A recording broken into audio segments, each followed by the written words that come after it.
una disculpa de un viaje. Entonces yo tomaré el tema y el desarrollo de la. En esta ocasión, al final, ya saben que hay muchos parroquiales, también habla de los mismos. Y si quisiera empezar para ya no delatar, definir un poco la presentación, la introducción de nuestro conferencista y de la misma. La conferencia se va a llamar Construyendo la confianza en la organización y va a ser dictada por José Medina Mora y Casa. Él es fundador y presidente del Consejo de Administración de Construsoluciones, una empresa mayorista, integradora de soluciones de tecnología de información y comunicaciones. Es licenciado en Ingeniería Civil por parte de la Universidad Iberoamericana. Cuenta con 2 maestrías en Stanford, una en Ciencias de Ingeniería con especialidad en Sistemas y la otra en Administración de Empresas con especialidad en Finanzas.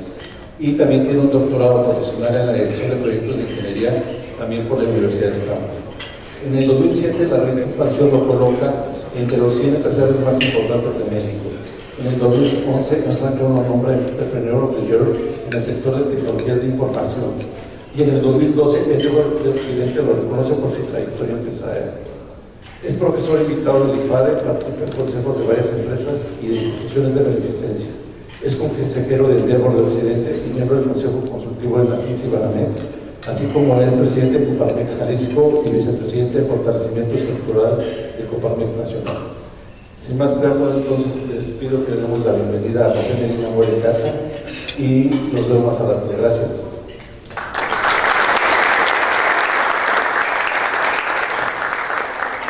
Muchas gracias por la invitación.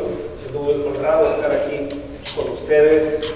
El tema que me han pedido desarrollar tiene que ver con la reconstrucción de la confianza en las organizaciones. Y vamos a ver primero un marco general de cuáles son esos elementos que podemos desarrollar dentro de la empresa, dentro de las organizaciones para construir la confianza, pero también cómo estos mismos elementos los podemos aplicar hacia las organizaciones públicas, hacia el país, sobre todo en momentos en donde nos hace falta tanto reconstruir la confianza. Entonces me gustaría iniciar con esta pregunta. Por ahí tenemos un micrófono. Si yo les hago esta pregunta, ¿cuál es el objetivo, el fin último de una empresa, de cualquier empresa? ¿Qué me dirían? ¿Perdón? Generar riqueza. Eso así como que tiene que estar dentro de cualquier empresa. ¿Qué otros objetivos tiene una empresa? Generar valor. ¿Cuál, perdón? Generar valor. Generar valor.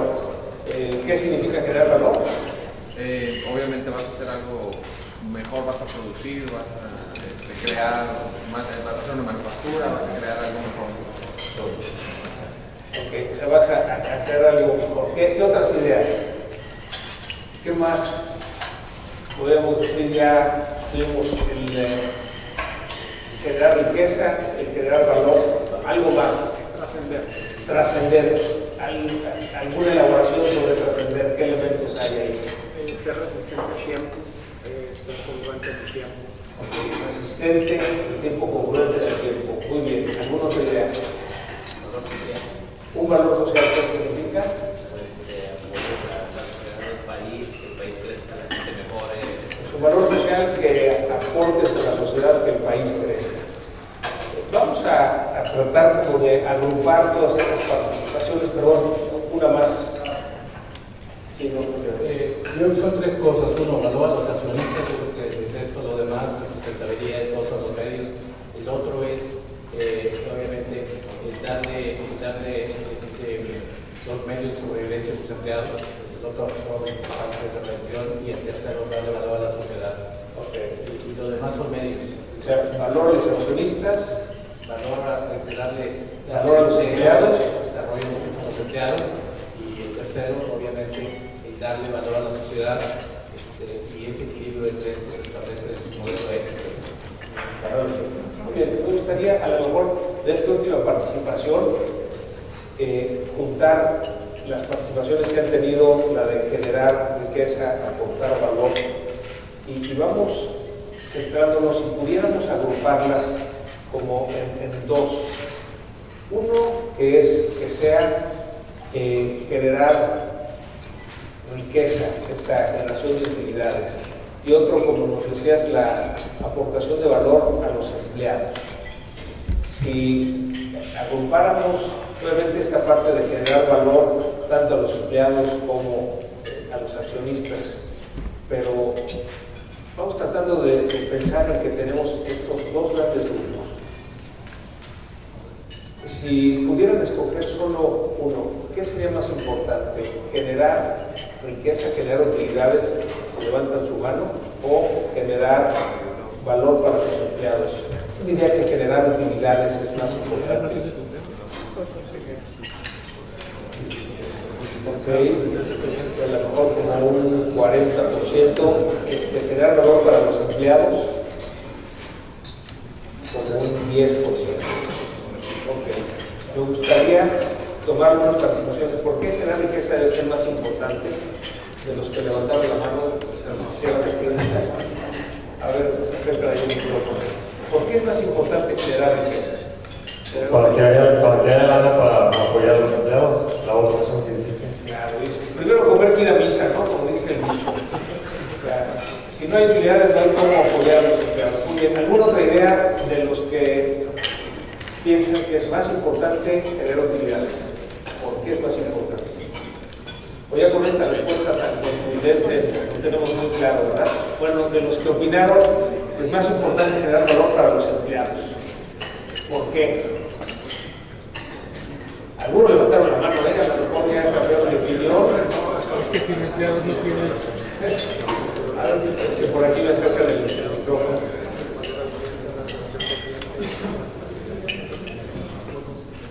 Es que debe ser un balance.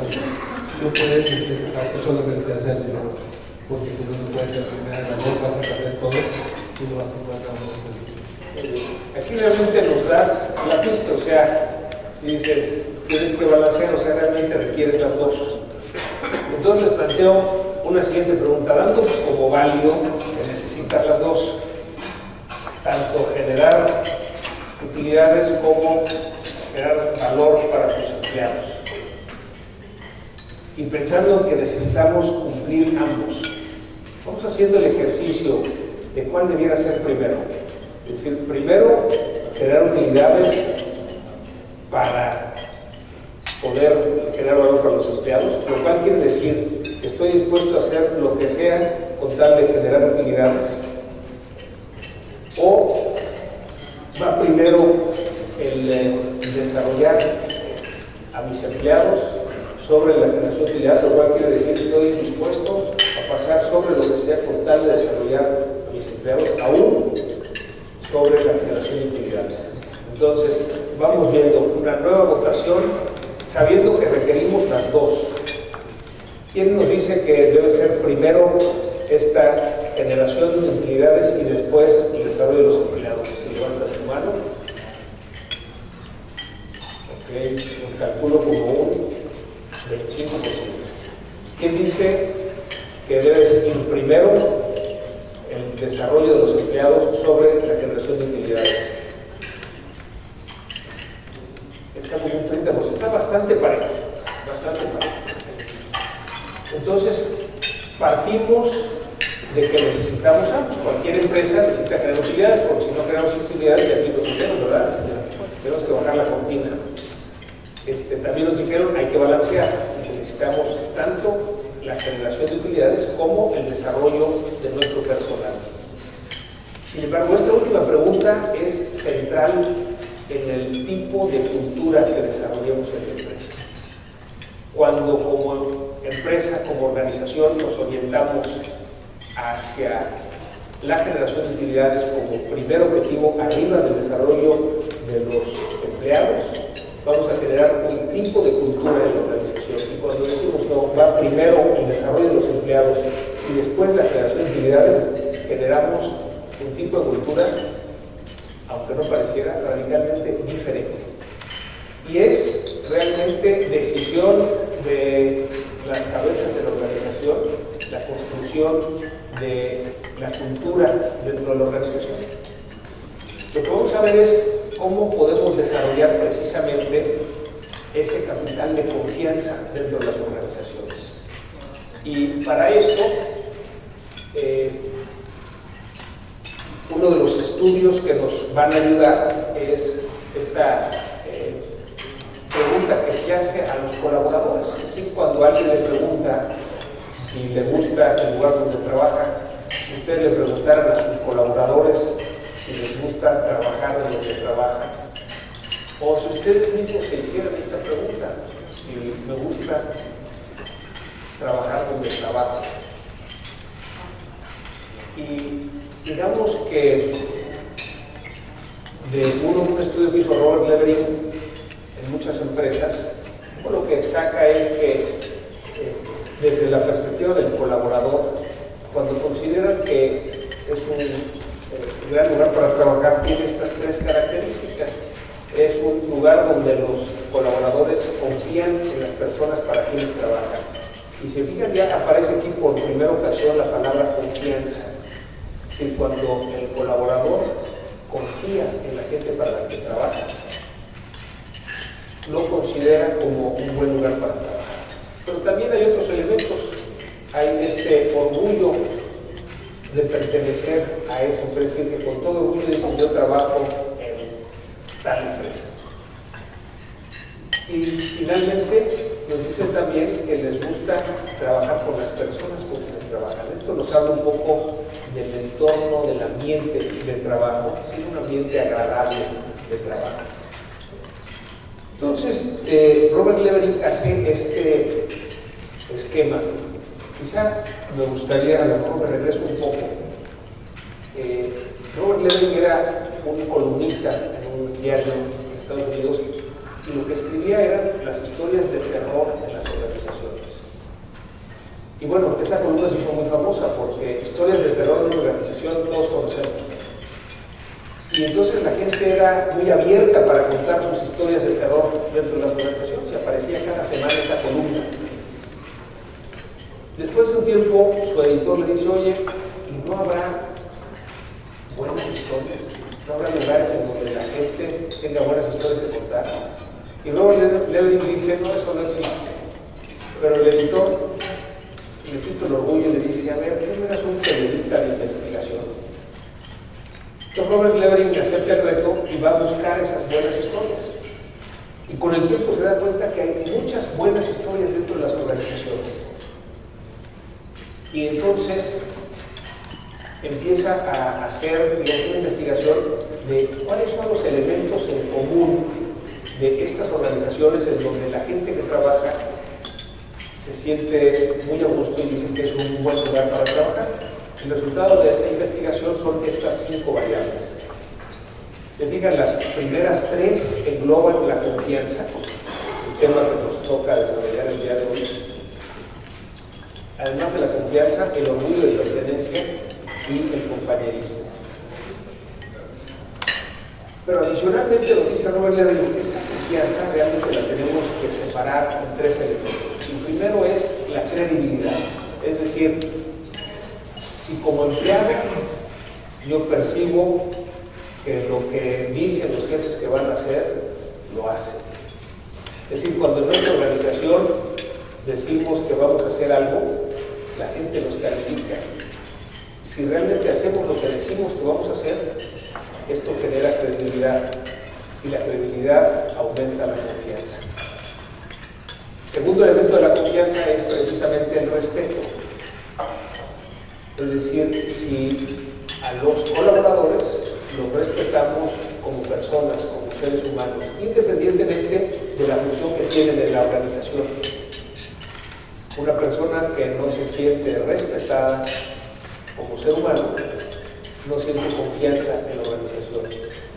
Y en el otro sentido, digamos, una persona que se siente respetada, independientemente de su posición en la jerarquía, esto le abona a confiar en esa organización. Finalmente, el tercer elemento es la imparcialidad o la justicia. Y aquí ese es un detalle muy fino en las organizaciones. Para todos aquellos que tenemos hijos, les pregunto, ¿debiéramos tener sea nuestro favorito. ¿Es correcto tener un hijo favorito? ¿Qué me dirían? ¿No debiéramos? ¿Por qué no debiéramos? Si me prestan el micrófono. ¿Por qué no debiéramos tener un hijo pues, que digamos, este es nuestro favorito?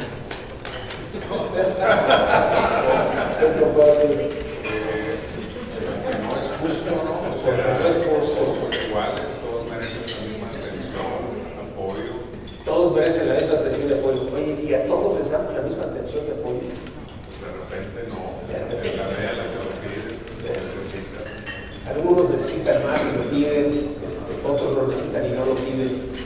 Entonces, eso mismo que es difícil con los hijos, el ser parejos con los hijos, el ser justos, nos sucede en las organizaciones, porque así como con algún hijo tenemos una empatía y una liga mucho más cercana que con otro, con nuestros colaboradores pasa lo mismo. Con algunos nos sentimos más identificados, es más fácil trabajar. Pero el colaborador también percibe eso. Y entonces, de repente, cuando en la organización hay una promoción, inmediatamente, pues es que al que le dieron el puesto es que es el consentido del jefe. No escuchamos que pasa eso en las organizaciones de repente. No en las que están aquí presentes, ¿verdad? Ese es un elemento muy difícil de atender. O sea, el ser justo, el ser imparcial. Entonces, algo de lo que tenemos que tener en mente es ser conscientes que tenemos esa liga más cercana con algunos colaboradores que con otros. Porque a la hora de aplicar la justicia, si no somos conscientes de que tenemos de manera natural esa relación más cercana o ese entendimiento más cercano, podríamos ser injustos.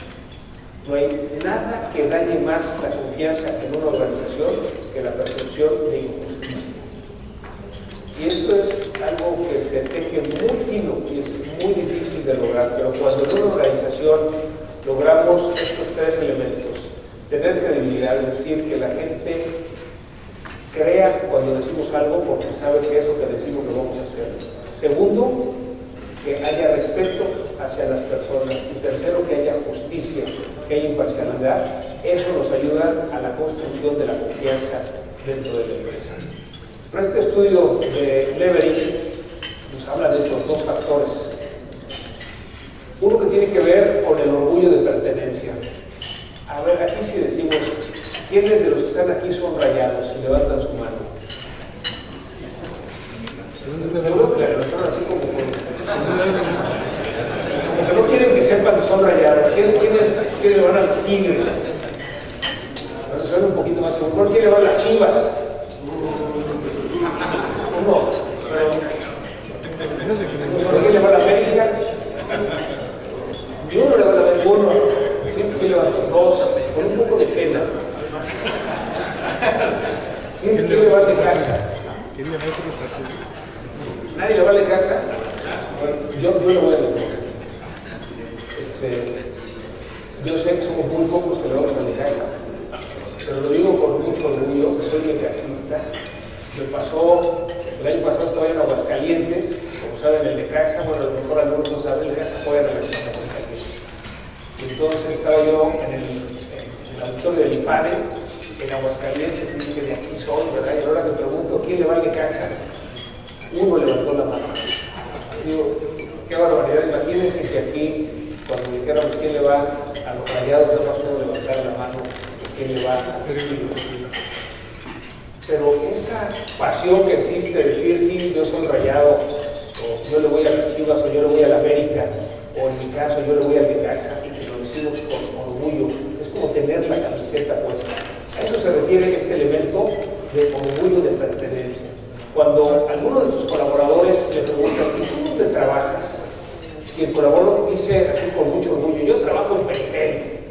Y entonces, tengo esa camiseta bien puesta, me siento orgulloso de pertenecer a la empresa. ¿Cómo se llama tu empresa? Cristos Muguerza. O sea, cuando algún colaborador tuyo le pregunta, ¿tú dónde trabajas? En Cristos Muguerza, y que se sienta orgulloso de trabajar ahí, tener esa camiseta bien puesta. A eso a lo que el Levering se refiere con Y finalmente el compañerismo, es decir, que sea un lugar agradable para trabajar, en donde no tienes que cuidarte del vecino que está buscando cómo meterte el pie para que tú no avances, sino que hay ese ambiente de colaboración en donde la gente que en la mañana se levanta y dice, qué bueno, voy ahora a trabajar a Cristo Muguerza, porque ahí me gusta el ambiente de trabajo. Cuando juntamos estos elementos, es decir, la confianza, el orgullo de pertenencia y el compañerismo, y sabiendo que la confianza abona la credibilidad, el respeto y la justicia, logramos desde el punto de vista del colaborador el que nuestro lugar de trabajo sea un gran lugar para trabajar. Interesante de este estudio de Robert Levering es que a la hora que lo aplicamos en las organizaciones tenemos pautas muy claras de cómo podemos hacer que sea atractivo para los colaboradores el trabajar dentro de la organización. Y aún con esos dos objetivos en mente, ¿verdad? Porque ya sabemos que necesitamos generar utilidades y hay esta división de quien dice que va primero a las utilidades y luego desarrollar a los empleados, y quien dice va primero a desarrollar a los empleados y luego la generación de utilidades. Y que, como comentábamos, es un aspecto crítico, decisivo en la estrategia de una organización. Entonces, lo que voy a platicar es la aplicación de estos conceptos en una organización, y aprovechando en esa aplicación comentaremos de otras organizaciones. Cuando CompuSoluciones, la empresa que me tocó fundar hace 31 años, les preguntamos a los colaboradores qué es lo que les gustaba de la empresa. Más o menos estas fueron las respuestas que dieron. Decían que les gustaba la claridad de la misión, los valores que seguir, el alcance de la visión, las políticas y procedimientos, los comités, el que sea una empresa realmente responsable y los reconocimientos recibidos. Entonces, escarbando un poco qué significa cada uno de estos elementos, y vamos a conectar con estas 5 variables que nos ayudan a que sea un gran lugar para trabajar, pero especialmente los 3 elementos que nos ayudan a reconstruir la confianza. Primero, la visión de una organización tiene que responder a 4 preguntas. ¿Quién es mi cliente? ¿Cuál es el producto o servicio que le ofrezco? ¿Cuál es la estrategia que sigo? ¿Y cuál es el beneficio que se lleva? Entonces, digamos, de esta misión de CompuSoluciones, ¿cuál es el producto o servicio? Soluciones de tecnología de información y comunicación. Muy bien. ¿Quién es el cliente?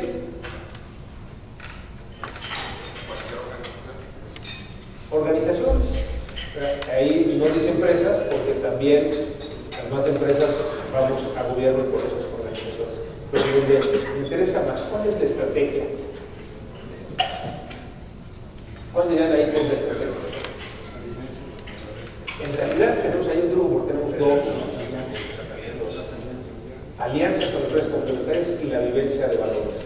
Esta parte de la vivencia de valores fue algo que le añadimos a la misión hace aproximadamente 8 años. No estaba originalmente como una estrategia.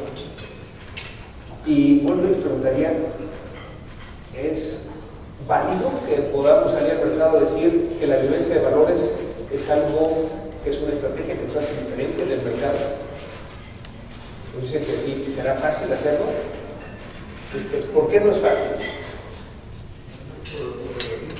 Dice que no es fácil cuando eres proveedor de gobierno.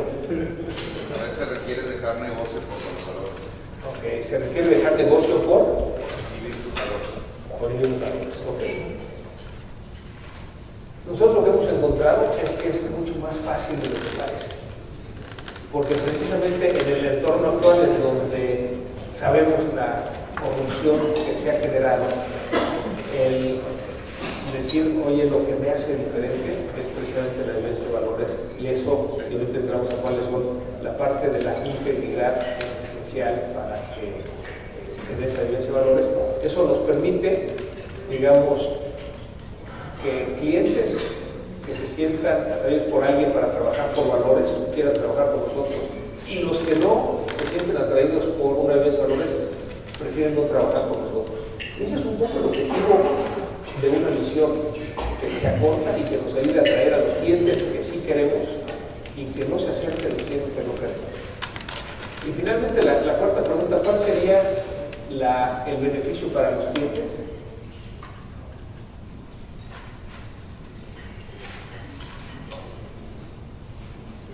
Mejorar su competitividad. Competitividad, muy bien. Aquí estrellita, ¿verdad? Bueno, se vale copiar, ¿eh? Aquí, a diferencia de lo que nos dijeron en la escuela desde kinder que no se valía copiar, en las empresas se vale copiar. O sea, cualquier práctica que tú ves en otra empresa que puedas pivotear y traerte a tu empresa, copia. Obviamente, adaptándola hacia la cultura de la empresa. El font falló, ¿verdad? Pero bueno, algo de lo que nos comentan los colaboradores, de lo que les gusta la empresa, son precisamente los valores con tus soluciones. Y esos valores son precisamente los valores Pixelin. Pixelin porque cada letra es uno de los valores: P de productividad, I de integridad, C de confianza, S de servicio, E de equipo, E de lealtad, I de innovación. Hace más o menos yo creo que unos 15 años, el área de mercadotecnia desarrolló este muñeco, y este muñeco es Pixelin y está asociado cada una de sus prendas a uno de los valores. Entonces son, por ejemplo, las sombreras de la confianza, el traje de la integridad, la innovacapa de la innovación, el servicinto del servicio, las botas de Vika del trabajo en equipo, los guantes de la productividad. Y ahí no se alcanza a ver, pero hay un miralejos que es precisamente la lealtad, que es el largo plazo. Entonces trabajamos en darle a cada uno de estos valores una descripción corta de qué es lo que significa para nosotros. Entonces, productividad, logramos más y mejor por menos. Integridad, somos transparentes y honestos. Confianza, generamos certidumbre en todas nuestras interacciones. Servicio, transformamos clientes en nuestros promotores. Equipo, fuimos con entrega, colaboramos con entrega y compañerismo. Lealtad, construimos relaciones ganar-ganar. Innovación, creamos soluciones que agregan valor. Algo de lo que nos comentan colaboradores es como que esta vivencia de valores, que lo vieron, lo añadimos en la misión, ¿sí? Y uno de esos valores es precisamente la confianza. Entonces vamos a ver cómo en algunas de las prácticas que llevamos a cabo nos ayudan precisamente a fortalecer esa confianza. Hace 31 años que me tocó fundar esta empresa, la visión que teníamos es que en este país sí se podía crear una empresa que diera un excelente servicio a los clientes, que sí se podía crear una empresa en donde los que trabajáramos ahí nos desarrolláramos en lo personal y en lo profesional, que sí se podía tener una empresa basada en principios y valores, que sí se podía tener una empresa que cumpliera con todas las obligaciones legales y fiscales, y que como consecuencia de todo esto fuera negocio. Lo que les puedo decir es que gracias a la visión que tuvimos hace 31 años, la empresa es hoy lo que es. Pero adicionalmente, lo que me gustaría es que viéramos en esa primera pregunta de qué es más importante, si la generación de utilidades o el desarrollo de los colaboradores, lo reflejamos en la visión sin ser conscientes de lo que estábamos haciendo. Se fijan, el último renglón nos dice: y después de todo esto hace negocio. Es decir, en nuestra filosofía de empresa es primero el desarrollo del personal y como una consecuencia la generación de utilidades.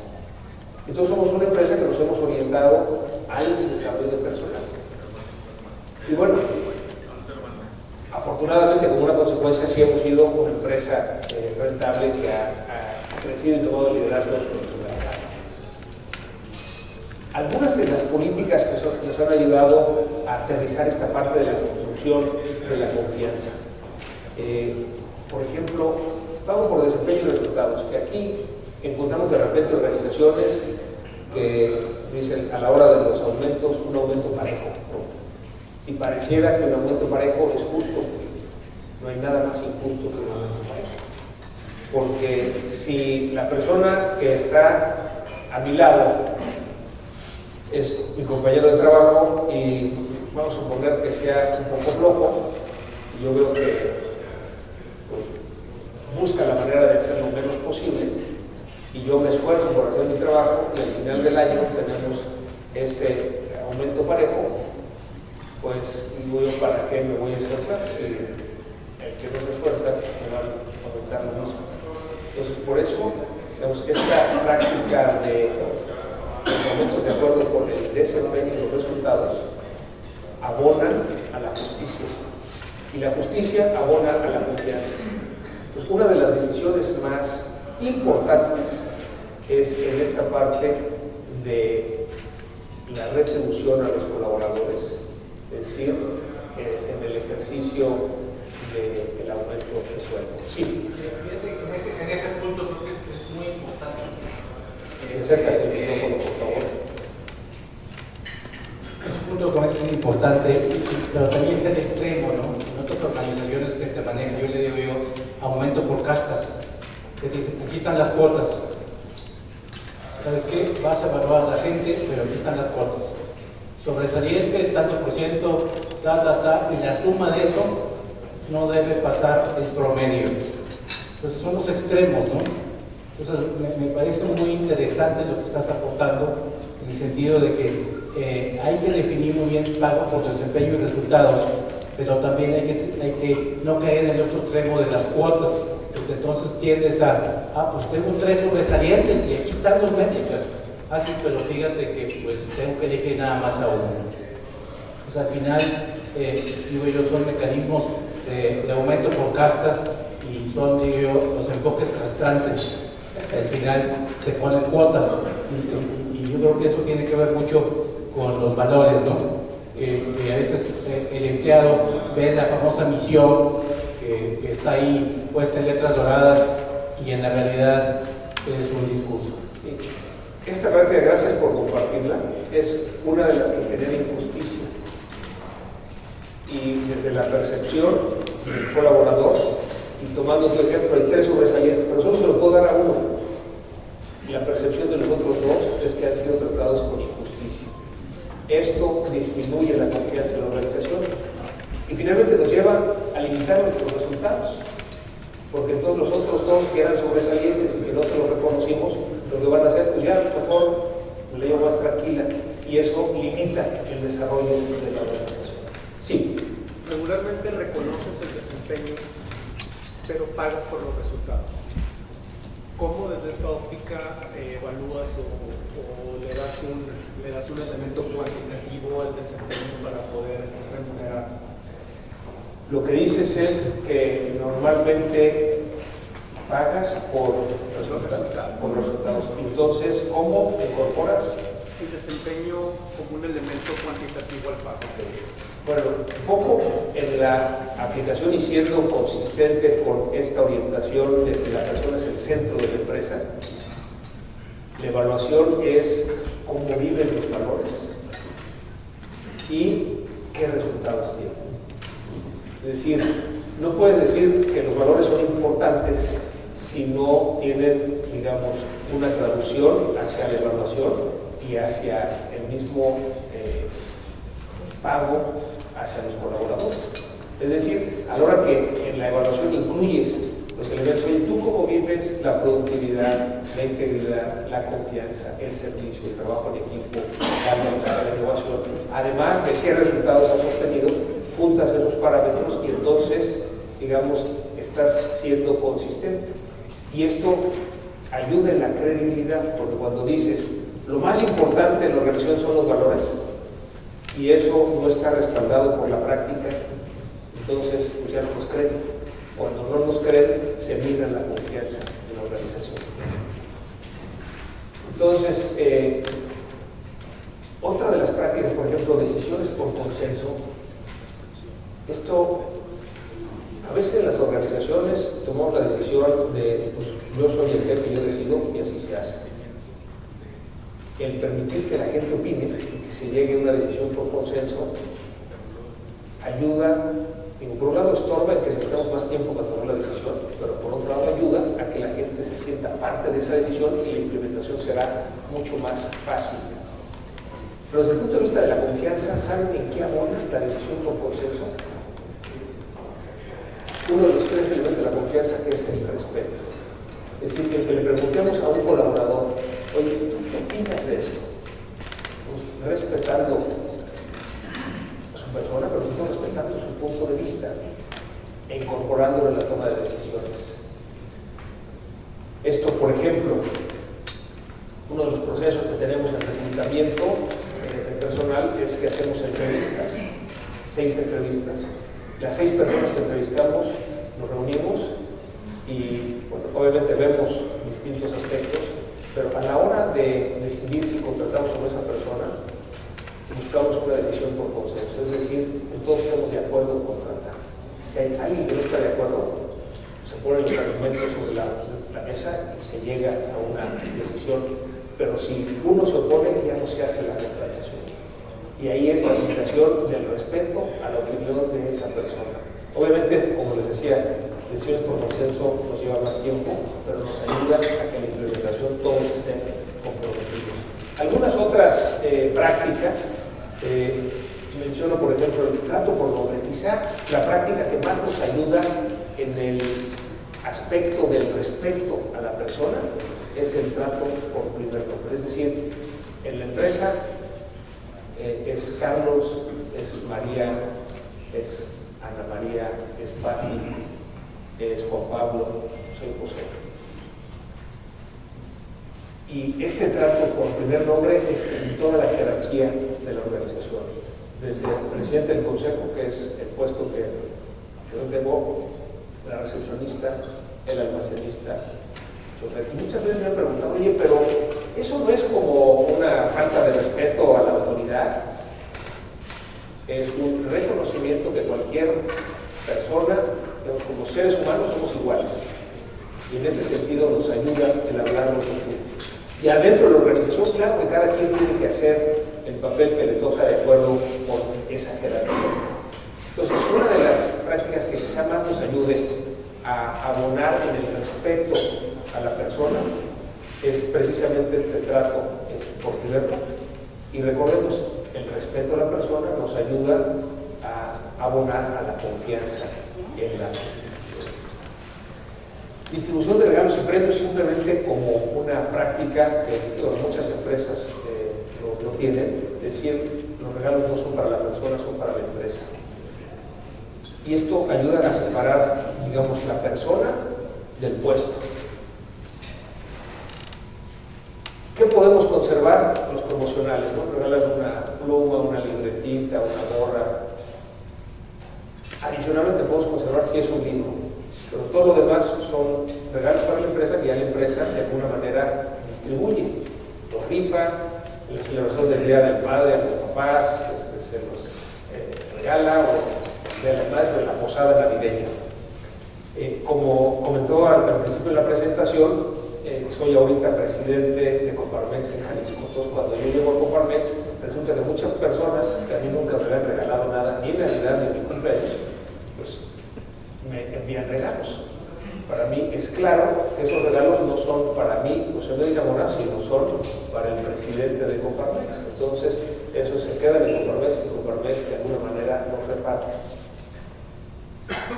Eso, el efecto que eso tiene en los colaboradores, de decir, oigan, pues a ver, pasen y escojan un regalo o esto se rifan, abona a la confianza.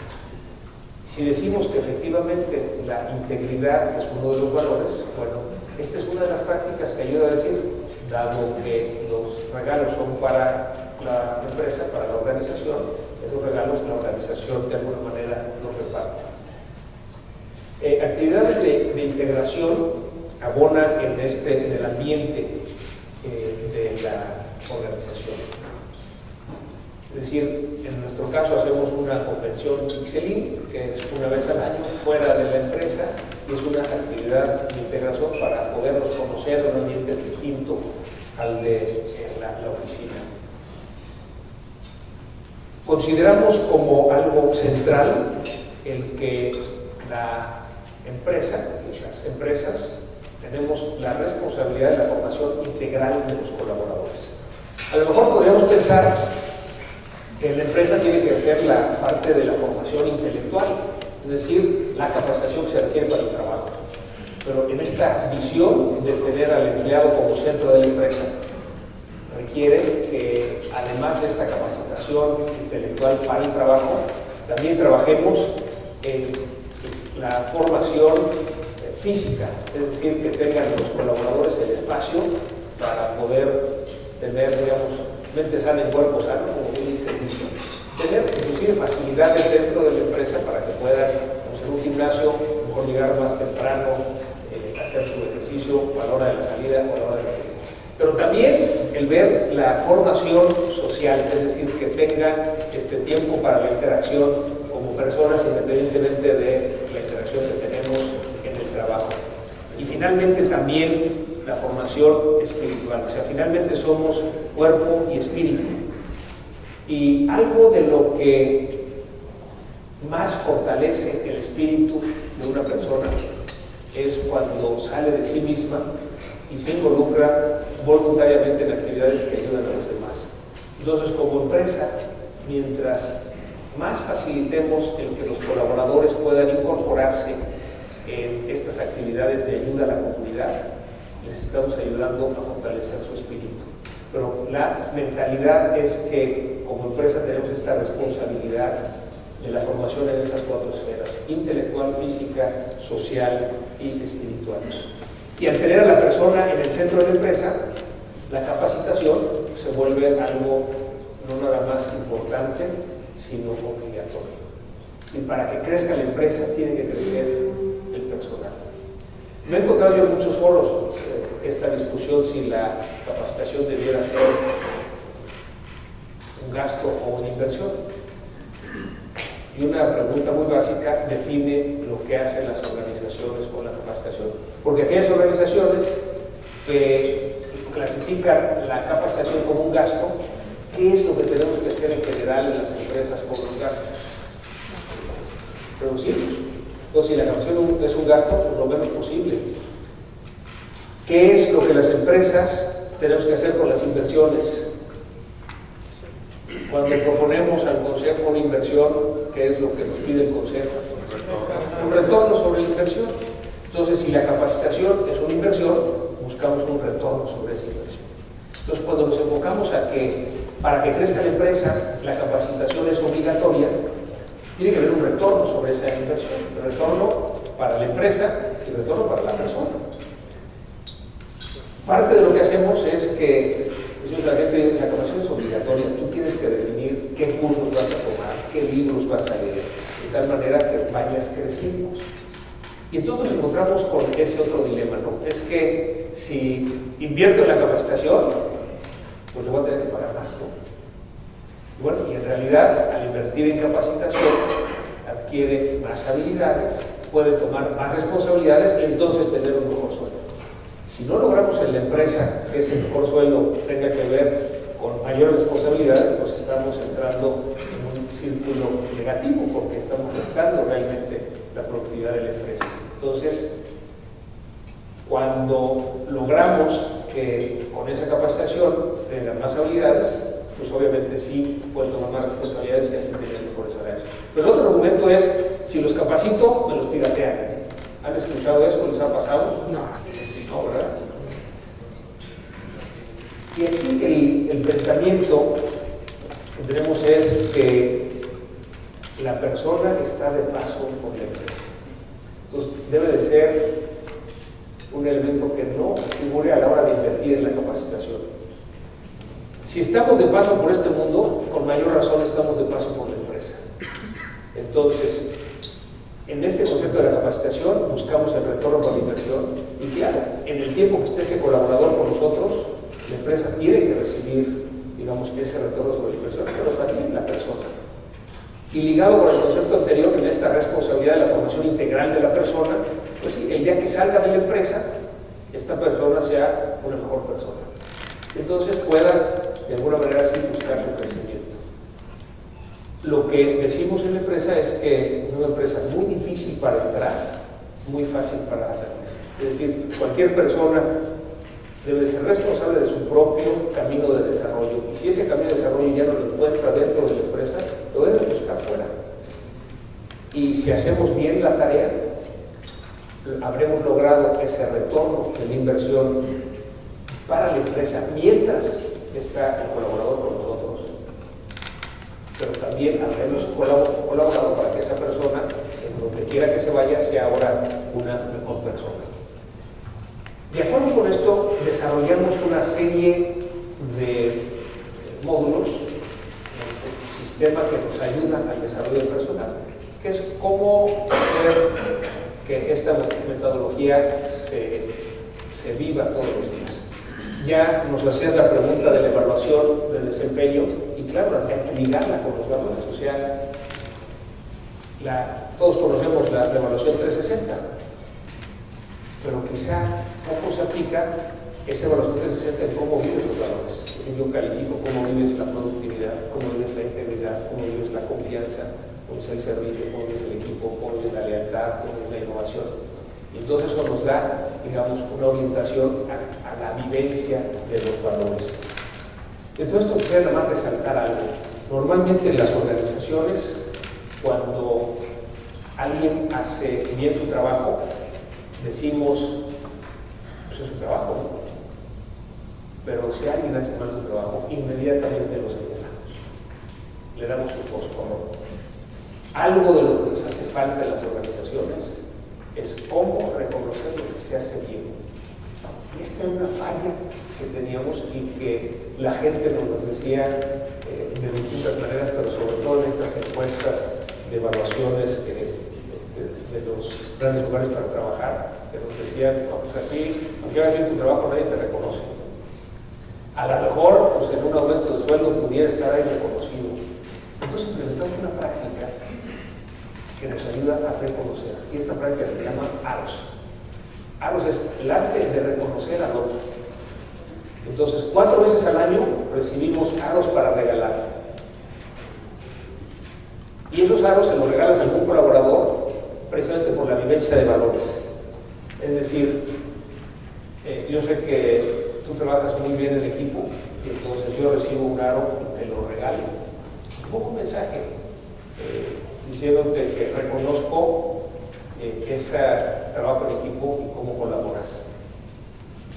Entonces, de esos 4 veces al año, yo recibo un ARO si soy nuevo en la organización, 2 si tengo al menos un año, 3 si soy facilitador, 4 si soy gerente, 5 si soy director. Los AROS que yo recibo los puedo intercambiar por promocionales, por cursos, por libros, pero el uso más frecuente es tiempo libre. Un ARO me da 2 horas de tiempo libre. Entonces, con eso podemos solucionar, por ejemplo, el problema de que una mamá quiere ir al festival de kinder de su hijo. ¿Qué es lo que sucede normalmente? Bueno, mejor pide permiso y sí le dan, o pide permiso y no le dan, o pide un día de vacaciones, o a lo mejor medio día de vacaciones si hay esa flexibilidad. Los AROS nos ayudaron a resolver eso, o simplemente intercambio un ARO, se va al festival, regresa. Aquí les confieso, un día estaba yo en la sucursal que tenemos en la Ciudad de México, y hay en la esquina un centro comercial, estaba yo en un restaurante, en un desayuno de negocios con un cliente, y luego en la mesa de al lado que había varias colaboradoras, con una ex colaboradora. Y bueno, sonriendo, la verdad se le están pasando muy bien, ¿no? Yo quiso ver mi reloj, y bueno, que aquí no se van a ir a trabajar.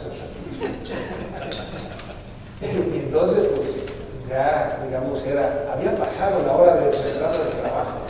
Ellos preguntaban lo mismo Igual, a lo mejor preguntaban lo mismo de mí, y se volvió lo tenía justificado que estaba con un cliente. Y yo me paso a despedir.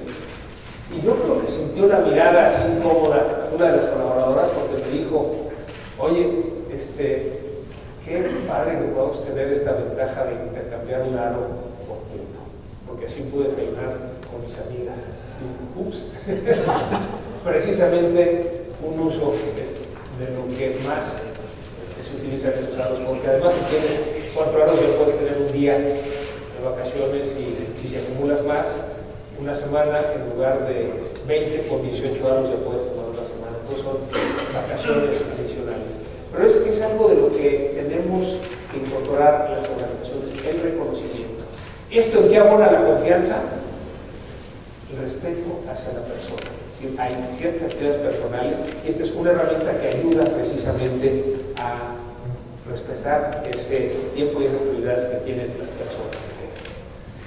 Algunas de las otras ideas que los colaboradores han mencionado que les gusta de la empresa, como decía, es un buen lugar. Hay muchos comités, obviamente no voy a poder hablar de todos, pero escojan uno. Algunos me les llaman la atención y les platico de qué se trata. ¿Cuál, perdón? Pocayoke, vacas sagradas, el obrotón, el quejódromo. Bueno, entonces vamos a hacer una votación más o menos. Los que voten por el obrotón, bueno, sí, la que lo propuso, ¿verdad? Sí. Voten por el quejódromo, ni el que la propuso, bueno, yo tengo 5, 6, 7, el vacas sagradas va ganando. Pocayoke, ok, vacas sagradas. Estos hacemos una vez al año un comité para resolver un problema específico en la empresa. Invitamos abiertamente al personal, el personal participa de manera voluntaria. Ojo, no puede poner como excusa que esté en ese comité para no cumplir con sus objetivos. Y entonces decimos, bueno, hay un problema y en el caso de las vacas sagradas, hacia los procesos. El título vino de un libro, que así se llama, de las vacas sagradas se hacen las mejores hamburguesas. Estaba yo en Chicago en una conferencia de un proveedor y dentro de los temas que había, una conferencia que decía, sí, de las vacas sagradas se hacen las mejores hamburguesas. La verdad, el título me llamó la atención y fui a escuchar esa conferencia. Y de lo que hablaba es cómo en las organizaciones tenemos vacas sagradas en los procesos. ¿Algunos de ustedes conocen la receta del pavo de la bisabuela? Bueno, ¿quieren que les cuente la historia del pavo de la bisabuela? ¿Sí? Como que no están muy seguros, ¿verdad? ¿Sí quieren que se las cuente? Sí. Una muchacha recién casada, por cierto, de Monterrey, y va a hacer un pavo. Aquí acostumbran a comer pavo para Navidad, para el Día de Acción de Gracias. Para Navidad. Pues resulta que esta muchacha recién casada le pide a su mamá la receta para hacer el pavo y le pasa la receta de la abuela. Esa receta, el primer paso decía cortar el pavo a 25 centímetros. Y entonces la muchacha le pregunta a su mamá, oye, ¿por qué cortarlo a 25 centímetros? Y la mamá dice, mira, no sé, mijita, pero tú hablas así, sale delicioso. Esta muchacha, como ahora los jóvenes, pues muy bien preparada, pues no se queda con una respuesta tan fácil, ¿no? Y entonces le va a preguntar a la abuela. Dice, oye, abuelita, ¿por qué la receta dice que hay que cortar 25 centímetros? Y la abuelita le dice, pues no sé, mijita, pero así la hacía tu bisabuela y sale delicioso. Resulta que la bisabuela todavía vivía. Entonces esta muchacha va con la bisabuela. Era un poco viejita la bisabuela, que pregunta, oye, bisabuela, ¿por qué tu receta dice que hay que cortar el pavo a 25 centímetros? Y la bisabuela le dice, pues mira, mijita, es que el horno que teníamos tu bisabuelo y yo era más pequeño. Y si no lo cortaba, pues entonces no cabía el pavo. Esa receta pasó de generación en generación en generación y nadie había cuestionado por qué había que cortarlo a 25 centímetros. Y ahora tenían hornos mucho más grandes y seguían con el mismo procedimiento. Y esto que nos da risa sucede en las organizaciones. Hay casos famosísimos, como el de vigilante en el Parlamento inglés, que está en la entrada, hay un barandal en la escalera y el vigilante está a un lado del barandal y cuando se acerca a la gente les pide que no se tomen del barandal, que caminen por la escalera pero sin tomarse del barandal. Entonces, después de muchos años alguien cuestiona por qué no se deben tomar del barandal. El policía dice, mira, yo no sé, esas son las instrucciones. Por cierto, mi padre tenía este mismo puesto y esa era su responsabilidad. Entonces van a preguntarle a alguien que hubiera estado cuando estaba el padre de este policía y entonces se ríe mucho porque dice, es que un día tuvimos que pintar el barandal y le dijimos al policía que por favor le dijera a la gente que no tomara el barandal porque se iba a manchar. Durante toda la vida ese policía lo siguió haciendo, aunque ya no estaba recién pintado. Su hijo heredó el puesto y lo seguía haciendo. Y estas sonrisas que veo que aparecen no serán tan sonrientes cuando descubramos que en nuestras organizaciones tenemos procesos que algún día tuvieron sentido y que nadie ha cuestionado. De eso se trata ese comité de vacas sagradas, es decir, encontrar cuáles son esos procedimientos que algún día tuvieron sentido y que empezamos a hacer y que hoy ya no tienen sentido. ¿Cómo se encuentran las vacas sagradas? Preguntando por qué. Oye, ¿por qué hay que sacarle copia a este formato? ¿Por qué este viene con 7 copias? ¿Por qué hay que pasar la autorización a X persona? Si no hacemos eso con los procesos, conforme avanzan los años en una organización, nos vamos llenando de vacas sagradas. Ojo, ¿cómo abona esto a la confianza en la organización? El hecho de que invites a un colaborador a resolver un problema específico, en este caso, los procesos, que le des espacio a que pueda inventar lo que quiera y que eso que propone se aplique, la sensación es que están respetando mi persona, están respetando mis opiniones y eso abona en la confianza. Hablábamos de fortalecer el espíritu. Una de las maneras, les decía, es ayudar a los colaboradores a que se involucren con la comunidad. Tenemos este Comité Conecta que ayuda a personas, a instituciones o a comunidades. Lo que vemos ahí arriba a la izquierda es una comunidad en Santana Tepetitlán, en las afueras de Guadalajara, en donde van a que los niños escriban su cartita al Niño Dios. Estas cartas las reparten en la empresa, colaboradores, familiares, amigos. Entonces, luego vamos a llevar la posada. Tienes la oportunidad de regalarle al niño lo que le está pidiendo al Niño Dios. Y aquí hay los extremos, ¿no? Hay el niño que pide el trapeador, porque ya ve que el trapeador de la mamá pues ya está un poco viejito. Y claro, hay otros que dicen, pues yo hago mi lista y a ver a cuál le pego, ¿no? Y entonces, bueno, igual que le hace Santa Claus, ¿verdad? Que de toda la lista pues escoge algo y eso es lo que le lleva al niño. Entonces ese es un ejemplo hacia la comunidad. La siguiente foto abajo a la izquierda, Rebeca, una niña que nació con un problema en el corazón y que requería una operación porque se le contaminaba la sangre. Entonces fue una operación de muchos millones, ya había conseguido la familia apoyo de hospitales, de doctores, pero de todas maneras necesitaban cierto apoyo. El comité organiza una noche de casino casera dentro de la empresa en donde los mismos colaboradores son los que manejan mesas para ayudar a esta causa. La regla que tenemos es por cada peso que junten los colaboradores, la empresa pone 2 pesos. Y esto ayuda a que los donativos que antes simplemente daban la empresa a ciertas causas estén canalizados a causas en donde los colaboradores se incorporan y están comprometidos. Esto abona a fortalecer el espíritu de los colaboradores, es decir, a la formación integral de la persona.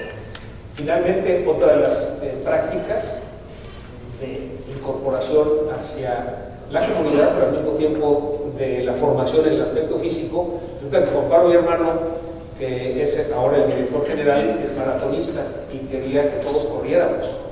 Y yo le dije, bueno, yo corro detrás de un balón, pero eso de correr así 42 kilómetros como que no me hace muy feliz.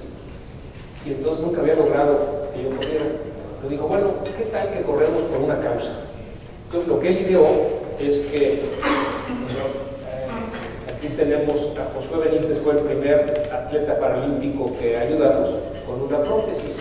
Entonces, lo que hace este comité es que en todas estas carreras comerciales que hay, digamos que te cuesta a lo mejor 200 o 250 pesos inscribirte, des otro tanto igual para la causa.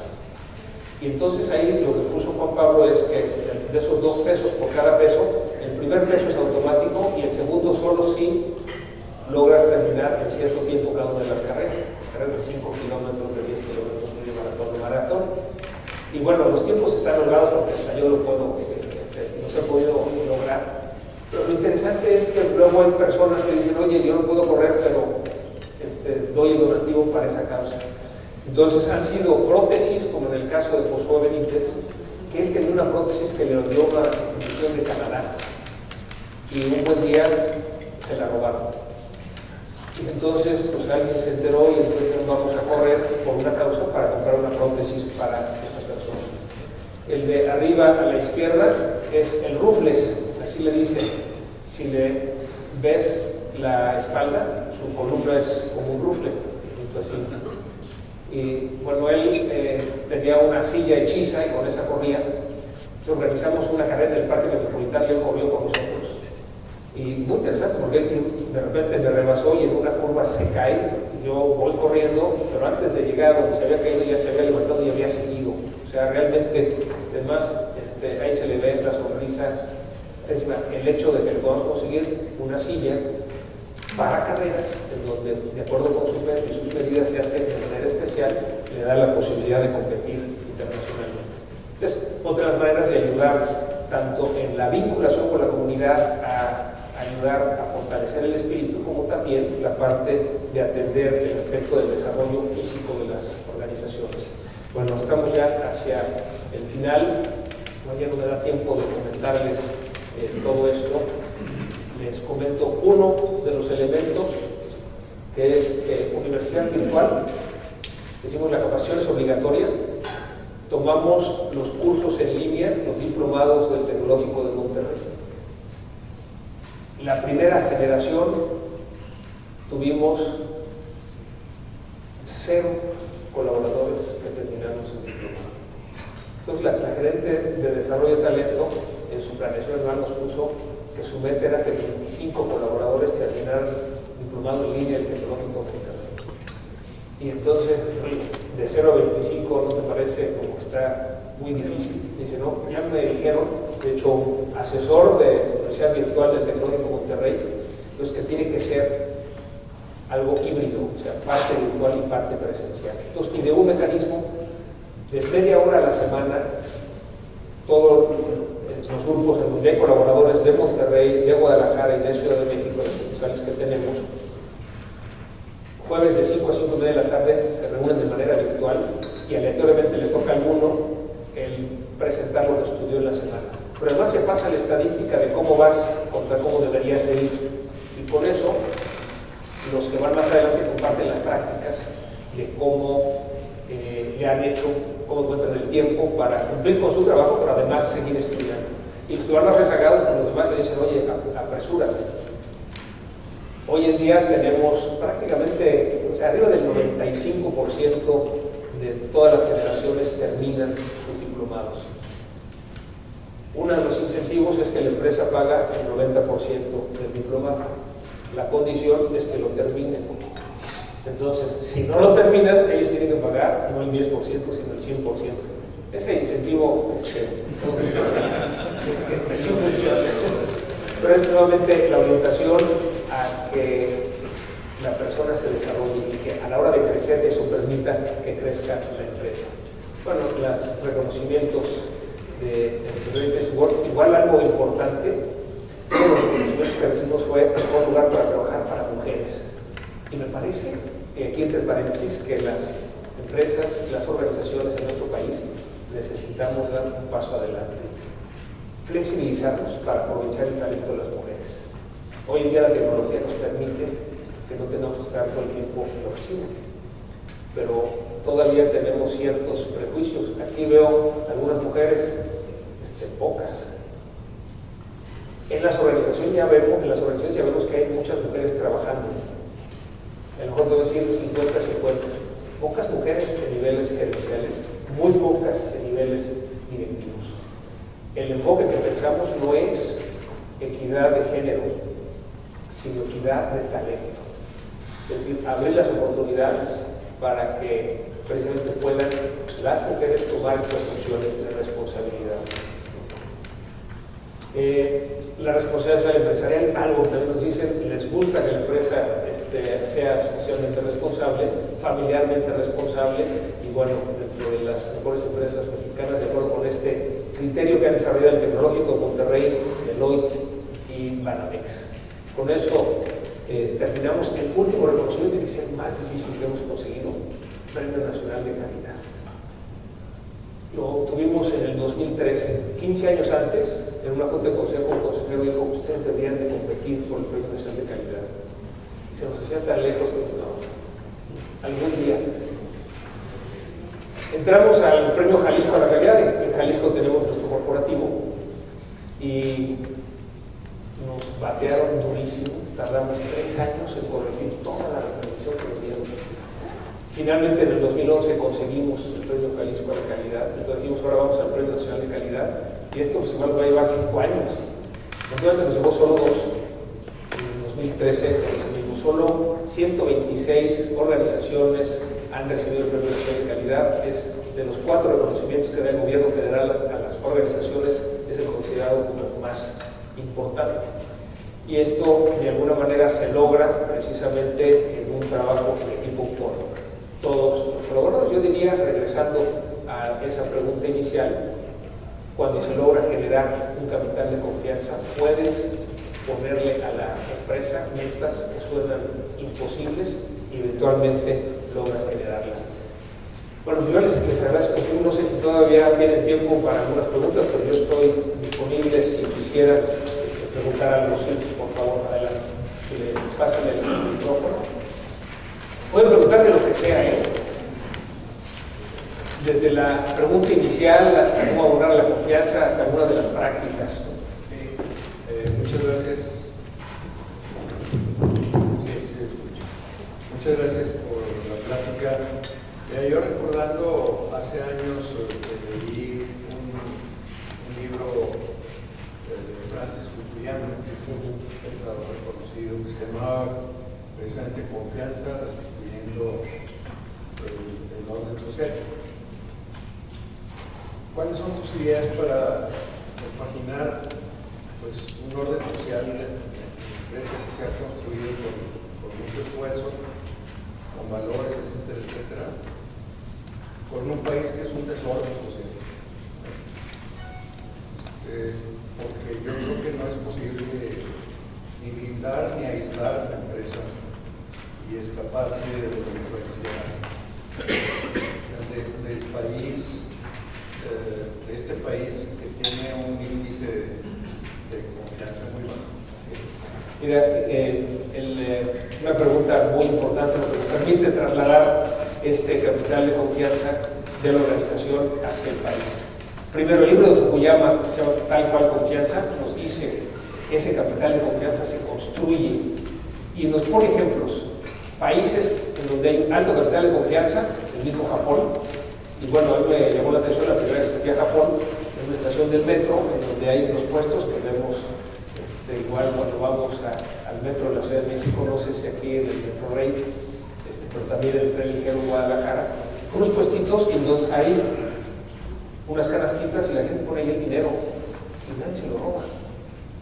Yo recuerdo en el Mundial del 2002 en Japón, estábamos esperando en el andén un tren y el hijo de un amigo fue a comprar un refresco a un puestito y va y regresa con su refresco y entonces estaba yo platicando con su papá y vemos que el japonés viene corriendo. Lo primero que pensamos es, oye, este chavo no pagó. Venía el japonés con 2 monedas el cambio. Cuando hay capital de confianza, dice, esto te pertenece, y hace todo ese esfuerzo de correr para que se lleve lo que es de él. Japón tiene un alto capital de confianza, y como bien lo dices, en México tenemos un bajo capital de confianza. De hecho, el índice de confianza bajó 15 puntos en los últimos 2 años. Solo el Ejército y la Marina tienen una calificación aprobatoria, y apenas aprobatoria, 62%. y era 72, o sea, bajó 10 puntos. Todas las demás instituciones estamos reprobados. Es decir, el gobierno 35%, los medios de comunicación 32%, por cierto, los empresarios no nos van nada bien, 27% de los mexicanos confían en nosotros. Solo está peor que los empresarios, los partidos políticos y los diputados. Entonces sí tenemos una situación en donde ha crecido la desconfianza. Y si hacemos la analogía con estas mismas tres variables, ¿qué necesitamos para recuperar y reconstruir la confianza en el país? Y decíamos credibilidad, respeto y justicia. Pues credibilidad es decir que cuando el gobierno dice que va a hacer algo, realmente lo haga. Pero cuando escuchamos que un gobierno dice que va a combatir la corrupción y por otro lado vemos que facilita y fomenta la corrupción, pues no le creemos y entonces disminuye el capital de confianza. ¿Qué es lo que podemos nosotros hacer? Fortalecer las instituciones. Y sí creo que está dentro de las empresas generar el cambio. Es decir, una masa. Exactamente, una masa, pero sí lo podemos generar desde las empresas. Cuando una empresa, como comentábamos, socialmente responsable, tiene una actuación ética, es decir, que de acuerdo con esos valores no se presta a un acto de corrupción, sí puede cambiar las cosas. Algo de lo que nos sucede es que los jóvenes ya no nos creen. Yo cuando estoy en foros con chavos, yo no, ya este país es corrupto y así es como es. Y cuando yo les digo, oye, pues es que cuando hicimos la empresa hace 31 años decidimos que había dos grupos de clientes, los que te piden mordida porque te compran y los que compran por una oferta de valor. Y decidimos que aquellos que piden mordidas no son nuestros clientes. En 31 años hemos encontrado suficientes clientes del otro lado, a lo mejor más difícil el gobierno, pero también los hemos encontrado. Y los chavos lo que me preguntan es, oye, pero entonces, pues has perdido muchas oportunidades de crecer, ¿no? Sí, a lo mejor sí, hemos dejado pasar negocios, sí, claro. Pero dicen, oye, entonces sería una empresa mucho más grande. Y dije, mira, a lo mejor sí, no estoy seguro, a lo mejor sí, pero lo que sí estoy seguro es que no seríamos la mejor empresa. Y yo creo que necesitamos, desde la empresa, generar las prácticas de actuación ética para cambiar el entorno. Y sí, creo que podemos cambiarlo. Realmente, como mexicanos, hemos podido cambiar cosas que pensábamos imposibles. Si recuerdan, en los 70s, no creíamos que podía haber alternancia en el poder. Hoy ya no sabemos qué partido va a ganar, ni aún con las encuestas. ¿No? El 5 de junio vimos muchas sorpresas. En los 80s teníamos inflaciones del 150%, hoy son del 3%. O sea, sí pudimos, a través de que el Banco de México fuera autónomo, lograr que se controlara la inflación. En los 90s, impensable que un ciudadano pudiera tener acceso a la información. Hoy es un derecho constitucional. Y al principio de esta década no pensamos que se iban a aprobar las reformas estructurales. Las proponía el PRI y se oponía el PAN, luego las propuso el PAN, se oponía el PRI, y de repente se ponen de acuerdo y ahora resulta que somos el país que más rápido ha aprobado estas reformas estructurales. Entonces, si podemos, nos va a llevar tiempo. En el caso específico de la corrupción, es una bandera que hemos tomado como Coparmex, tomando las iniciativas de la sociedad civil, por ejemplo con esta ley 1313, que bueno, hemos empujado y ahí vamos. Ya ayer el presidente iba a promulgar la ley, suspendió el acto, la noche anterior recibió al presidente de reuniones empresariales y ya eduqué y lo voy a revisar. Y ayer dijo la Consejería Jurídica que regresa al Senado la iniciativa con observaciones del artículo 32, aquel artículo que no tenía ningún sentido, que obligaba a toda persona física y moral a presentar declaraciones 13.3. Es decir, una empresa que fuera proveedora del gobierno tenía que presentar la empresa, el representante legal, sus accionistas nacionales y extranjeros y todos los empleados de esa empresa, o sea, literalmente millones. Y entraron la razón y esto regresa.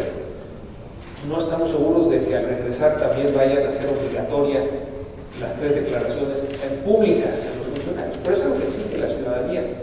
Yo creo que ahorita tenemos que fortalecer la participación ciudadana para lograr fortalecer las instituciones y sí lograremos cambiar y tener un México libre de corrupción, pero no es un programa de un año o de un sexenio.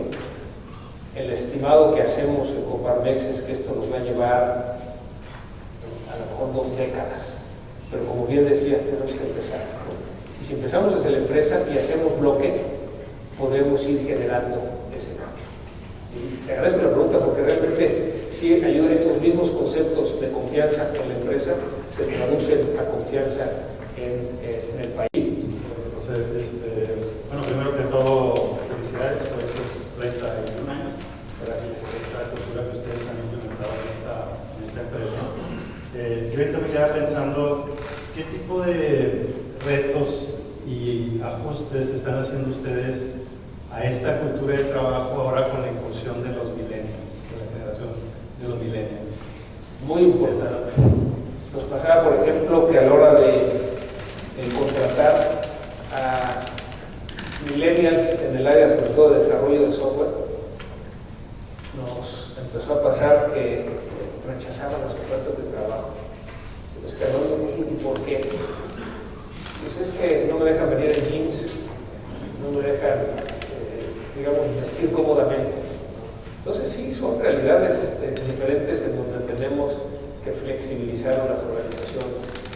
Nosotros pasamos de decir, bueno, ok, viernes sin corbata. Decir, ok, puede ser de jeans, puede ser una playera polo, pero si vas a ver clientes, pues sí de corbata.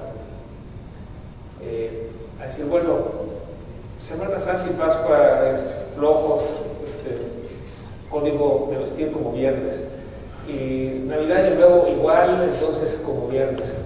Pero ahora, pues los que están en desarrollo sí pueden venir de viernes todos los días.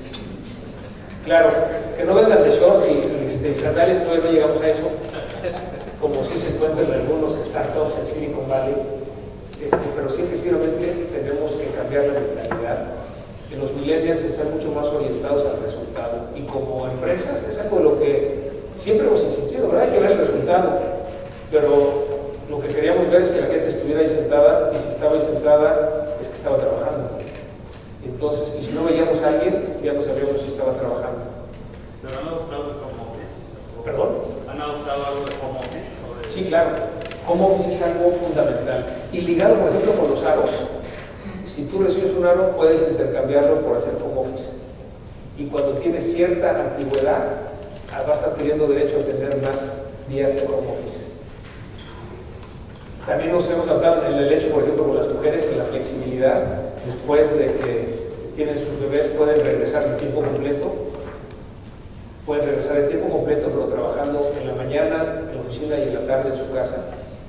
Pueden regresar nada más medio tiempo en la oficina o por nada más medio tiempo en su casa. Y es algo que empezamos a experimentar con resultados espectaculares. La primera persona que regresó después de tener a su bebé a trabajar solo medio tiempo y solo desde su casa, era realmente un reto a ver si esto funcionaba. La realidad es que trabaja mucho más horas que medio tiempo. Una persona que se encarga de contratar los viajes para todos los colaboradores. De todas maneras, la interacción físicamente está en Guadalajara, la interacción con todos los colaboradores en Monterrey, Ciudad de México, pues era electrónica, ya sea correo, WhatsApp, teléfono. Pero con muchos dentro de Guadalajara que no estaban en el mismo piso, pues era en el mismo piso. Entonces ahora contesta desde su casa. De repente contesta un correo a las 2 de la mañana porque esa hora le tocó darle de comer al bebé. Pero cuando ves el número de horas que dedica, es más que el medio tiempo. Entonces, más bien, hay que decir, hubo que decirle, oye, ajustate a tu horario. En total de horas. El horario, digamos, es en el transcurso del día. Y claro, hay, digamos, procedimientos cuando hay un viaje de emergencia para poder tener la respuesta inmediata. Pero sí, definitivamente la tecnología y los millennials nos tienen que hacer avanzar en la flexibilidad de las organizaciones, porque si no estaremos perdiendo ese talento. José, una pregunta por acá. Sí, claro. Buen día, Carlos Martínez de Madrid. Felicidades por la presentación, me gustó, está interesante. Y también felicidades por ser necaxista. No cualquiera sigue y regresa. Hay que tener Acabamos de regresar a la primera división. Hay que tener mucho corazón, mucha pasión para seguir el equipo, mucha confianza. Y precisamente enfocada a la confianza, ¿qué valores debe una empresa enfocarse cuando hay falta de confianza? Cuando hay una situación de crisis como la que comentamos con el Necaxa, que oye, ¿qué me enfoco para creer en la empresa? Sí. Bueno, si me permiten, les cuento por qué soy necaxista. Si quieren que les platique por qué les voy a Necaxa. Bueno, no están así como muy interesados, pero de todas maneras. Cuando cumplí 5 años, le pedí a mi mamá de regalo de cumpleaños un uniforme de fútbol. Mi hermano mayor iba a la América, entonces la única condición es que no fuera de la América. Mi madre, que no sabía nada de fútbol, va a la tienda y le gustó un uniforme del Necaxa. Y entonces llegó y me lo regaló. Yo estaba feliz porque tenía un uniforme que no era de la América. Cuando mi madre se dio cuenta que nadie le iba al Necaxa, dijo, no te apures, yo también le voy al Necaxa. Bueno, hoy somos 7 en la familia que le vamos al Necaxa. Pero mira, esta pregunta que abordas, ¿cómo podemos lograr esta reconstrucción de la confianza cuando en la empresa a lo mejor hemos entrado en una crisis? En el 97 nosotros entramos en crisis. Libramos muy bien la crisis del 94, extraordinariamente bien, al grado tal que el 95 fue el mejor año por toda la historia hasta ese tiempo, 96 fue todavía mejor y nos llegó nuestra crisis en el 97. En una junta de consejo veíamos claramente cómo las utilidades iban para abajo, los gastos iban para arriba y no había que ser mago para saber qué iba a pasar si no hacíamos algo diferente. La recomendación del consejo fue declarar públicamente la crisis. Entonces tuvimos una junta general, le enseñamos la información a todos, dijimos, a partir de hoy estamos en crisis. Entonces, primera recomendación, ser transparentes. ¿Sí? Decirle a la gente cómo estamos. Cuando estamos bien, pero también cuando estamos mal. Y les dijimos, se cierran todas las vacantes, no va a haber aumentos de sueldo, y este es el reto que tenemos. Y los que quieran aceptar el reto, bienvenidos, y los que no, la puerta está abierta. Hubo gente que se fue. Inclusive teníamos una sobreestructura y eso fue lo que nos llevó a la crisis. Teníamos en ese entonces 12 directores. Con este ejercicio redujimos a 4 y era lo que necesitábamos. Lo mismo puedes imaginarte en las estructuras gerenciales. Entonces, pero hicimos algo adicional, que fue cada unidad de negocio, dijimos, haz el ejercicio de que no tienes ningún colaborador y arma la estructura. Y pon en la banca a todos los que sobran. Entonces, sobraba mucha gente.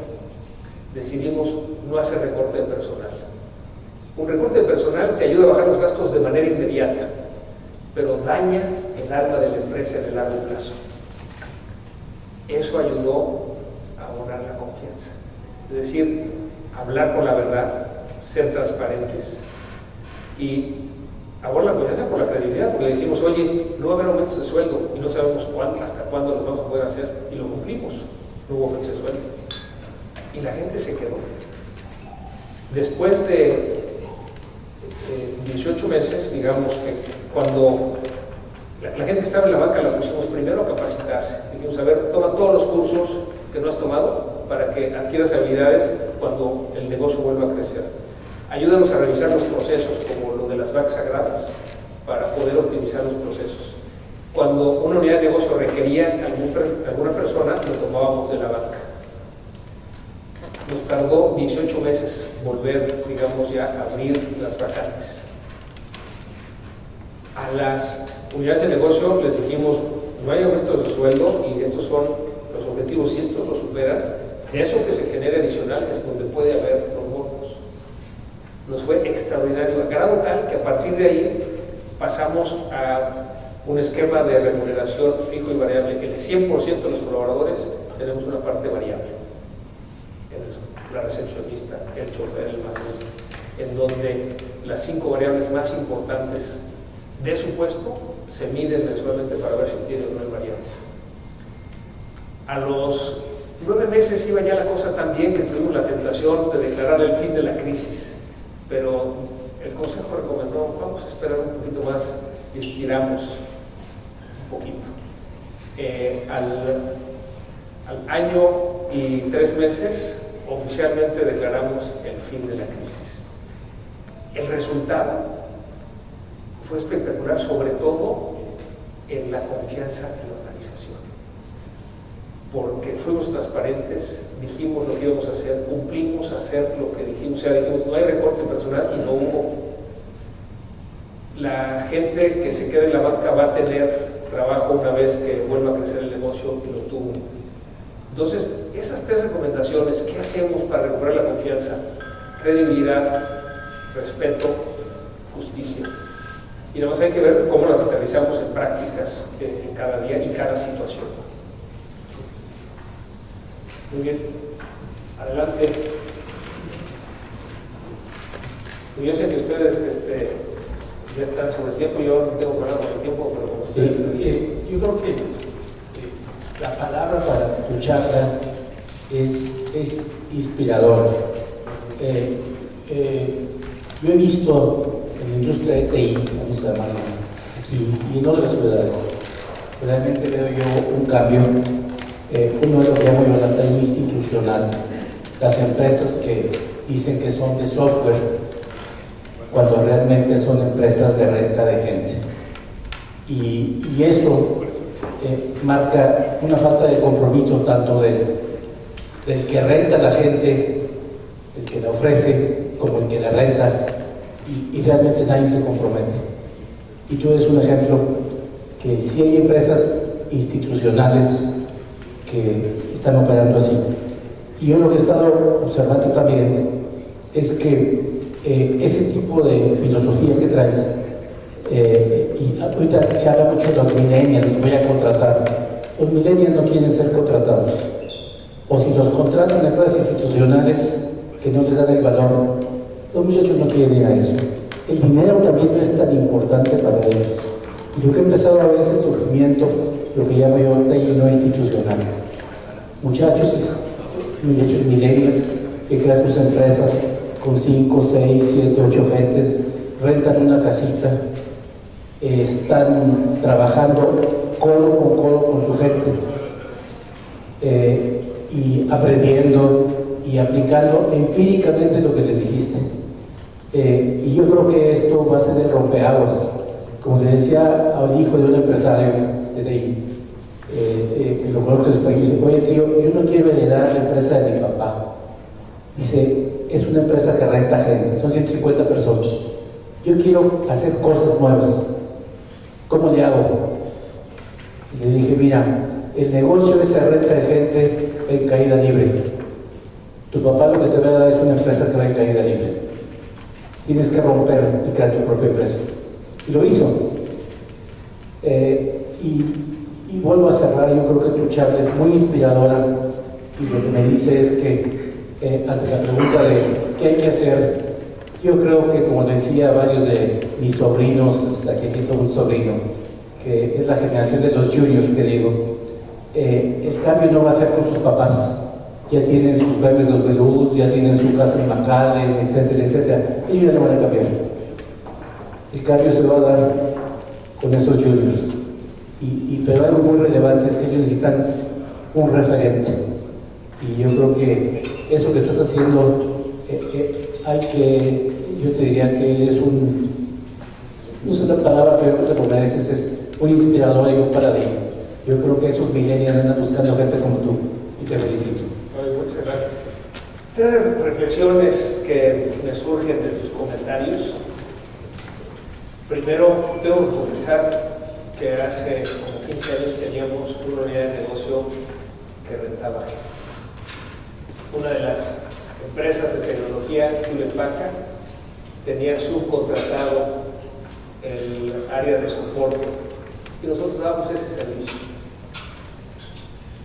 Y un día decidimos salirnos de ese negocio. Y la razón es precisamente por lo que comentaste. O sea, estas empresas buscan reducir sus gastos. ¿Cómo lo reducen? En lugar de tenerlos en su nómina, los contratan. Y además, cada vez es más la presión a que bajes ese costo. Y entonces, digamos que nosotros les decíamos: oye, ¿tú quieres que baje ese costo? Sí, sí puedo, pero entonces los tiempos de respuesta se tienen que alargar, porque no lo voy a hacer a costa de apretar a la gente.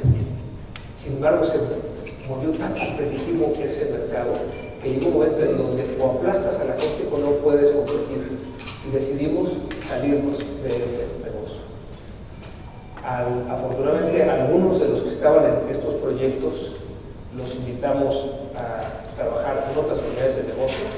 Fuimos a hablar con los clientes, con Hewlett Packard, que era uno de nuestros principales clientes.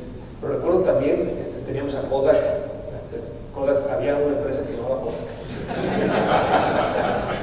Pero cuando fuimos a hablar con Nike y le dijimos, nos salimos de este negocio y estas son las razones.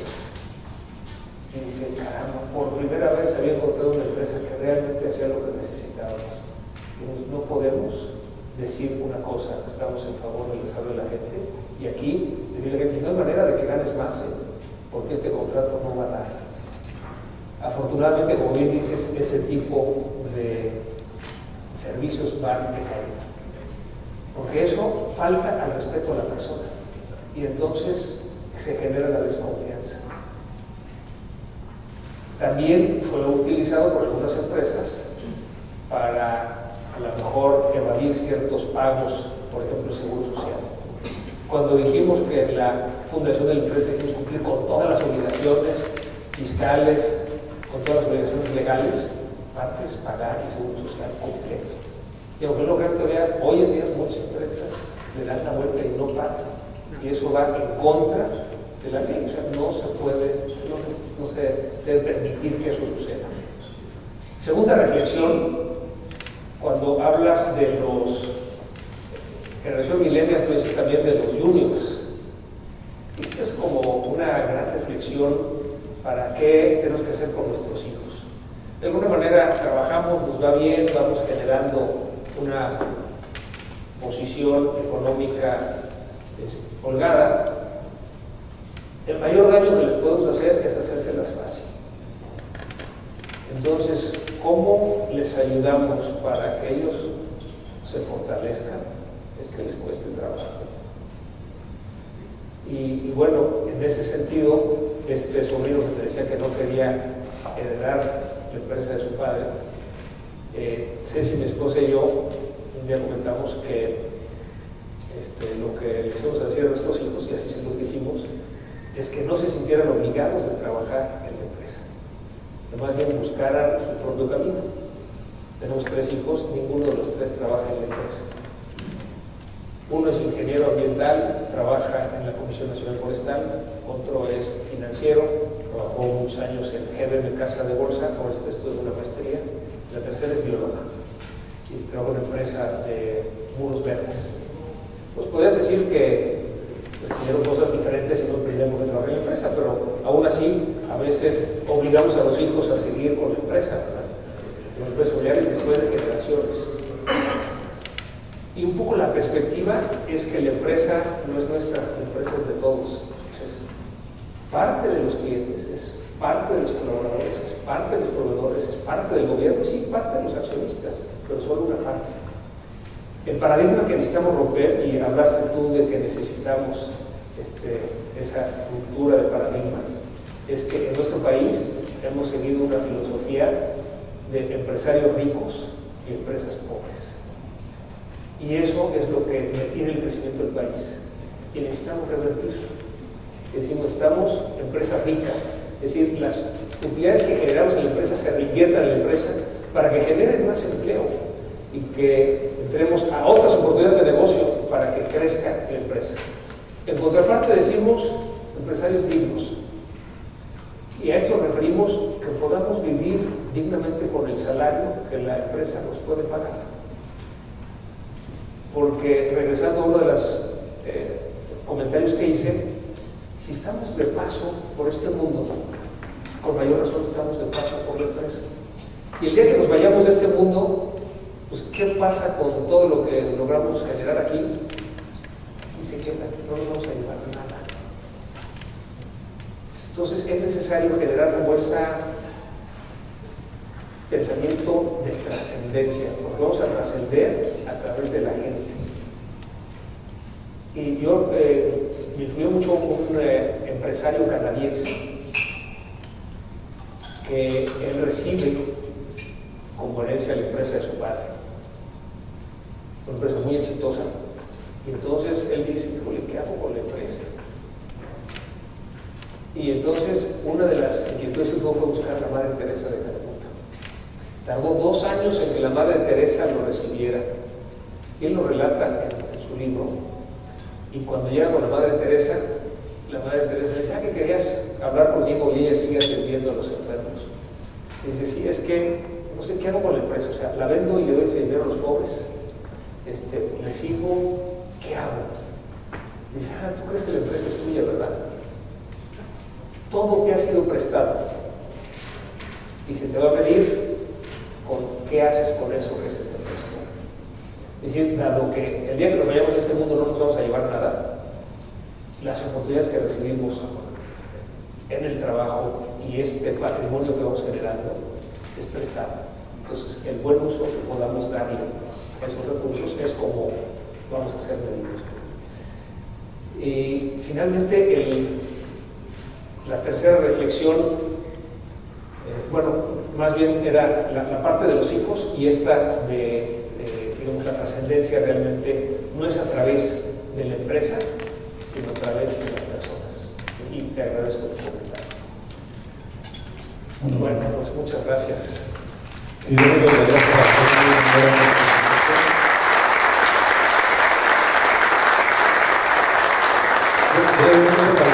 Más tiempo porque ya vamos a darnos con esto. En julio recuerdo que no tenemos desayuno mensual por el tema de las vacaciones, regresamos en agosto. El 2 de septiembre les recuerdo que está el torneo de golf para todos aquellos que se quieran inscribir. El 27 de octubre por ahí está la información, ya está planeada y agendada la presentación del Techno Management como todos los años. También estamos por lanzar una aplicación del AMPI, les estará llegando la información por correo para que la puedan bajar y empezar a registrarse y empezar a interactuar. Está muy interesante la aplicación y la presentación la tendremos disponible en la página del AMPI a partir de lunes, yo creo, la siguiente semana. Y finalmente, como siempre les pedimos, por favor, si nos pueden llenar la encuesta, están por ahí los códigos, nos ayuda mucho para mejorar y para ver los temas que vamos a estar presentando. Y sin más, pues les agradezco a todos su presentación aquí y nos vemos la siguiente vez. Gracias.